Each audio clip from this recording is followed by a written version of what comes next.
Hello guys, good evening mga kaisla. Gawa po tayo ng atsarang papaya.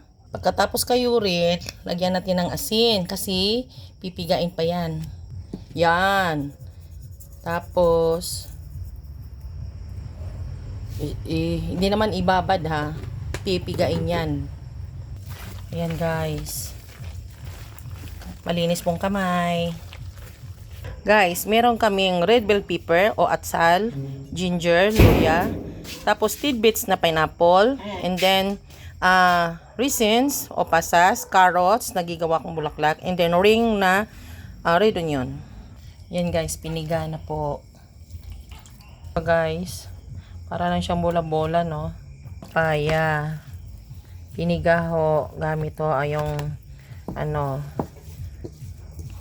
gamit kong suka.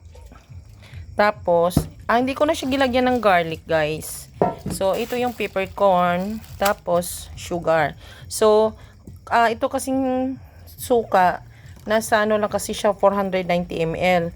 So, hahatiin ko lang yung sugar kasi 1/2 to eh.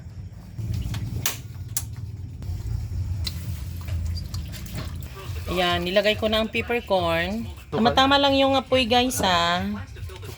Then, sugar. Actually, yung sugar guys is 1/2 kilo yan.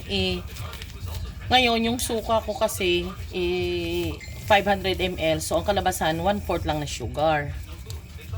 Kaya, estimate na lang namin. Ayan guys, ito na lang yung natira. Yan guys, antayin ko lang siyang magkulo. Saka ko i-add lahat. Guys, lang ako ng konting asin para mag-blend yung lasa. Actually, yung papaya piniga namin yon sa asin. So, nilagay na namin yung pangsahog sa papaya na magiging atsara na siya.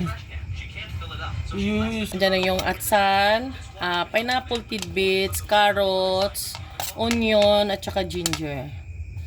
Meron ding raisins. Antayin ko lang siyang guys, maluto. Actually guys, nasubrahan dami masyado akong sahog. Tapos tama-tama lang yung ko. Pero okay lang, masarap yung marami, 'di ba? Guys, lagay ko na siya. Guys, luto na siya. I-cool down ko lang siya bago ko ilagay sa lagayan. May mga kami, mga garapon ganito. Tapos ito hugasan, ko na rin, na-sterilize ko na rin siya. So, maganda ito guys. Kung gusto niyo magnegosyo or pang konsumo nyo lang.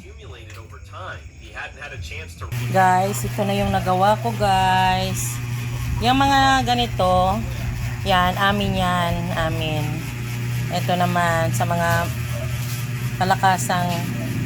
pang malakasang, alam nyo na. Thanks for watching.